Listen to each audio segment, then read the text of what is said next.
My name is Bekah Bischoff. I am a two-time preeclampsia HELP syndrome survivor.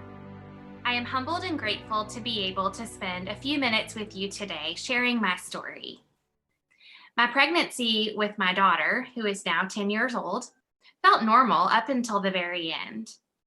I can remember thinking, everyone gets preeclampsia. It's no big deal. I was pregnant again with my son. But from the very beginning, everything was the complete opposite.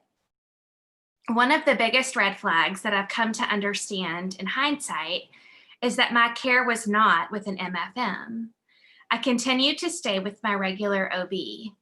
And just because I had had preeclampsia before, it wasn't on anyone's radar to do any extra checking up on me.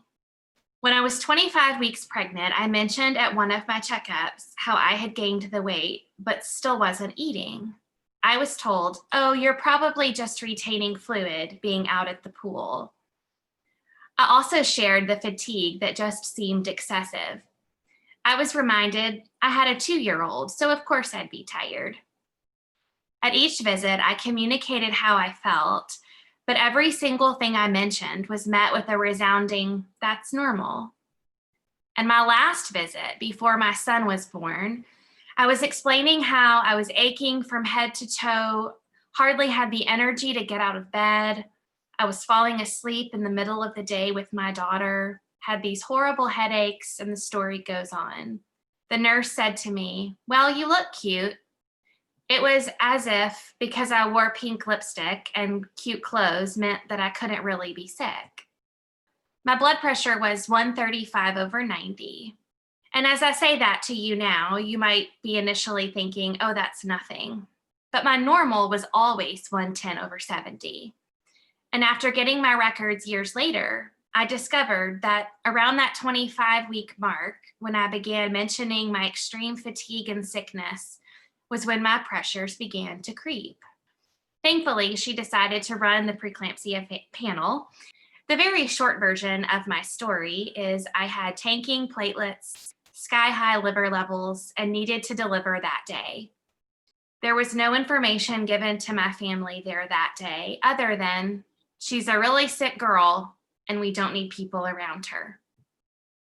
After delivering him, my story wasn't over. I continued to get sicker. I couldn't be released to postpartum because my platelet levels were still so low. I was on that awful MAG and could have no visitors. After a week in the hospital, I was finally sent home with strict orders to stay on bed rest and to call each day with my pressure readings. My elderly grandparents came to stay at my house so they could care for my 2 babies since my husband had gone back to work. Since that time, my grandmother has shared with me that she honestly was not sure I was going to survive. Even at 2 weeks postpartum, I was so very sick. If I could sum up my experience in one word, it would be dismissal. Every single symptom was dismissed as being normal. I don't like to live life with regrets and wishing things could have been different.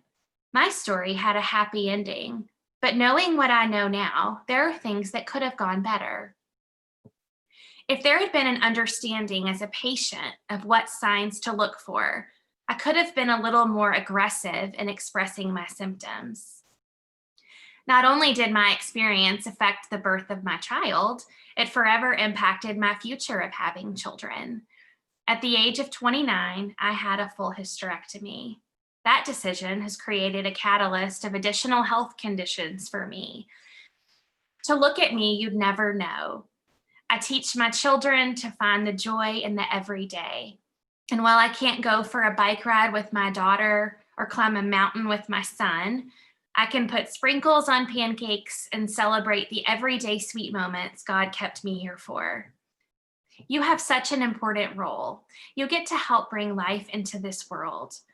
You're far smarter and educated than I ever could be. And while I'm not an expert by any stretch, Eleni's words are so true, that we are experts of our experiences. Thank you from the bottom of my heart for your dedication and passion to your career. My hope and prayer is that my sweet little girl will be under the care of one of you someday. Thank you.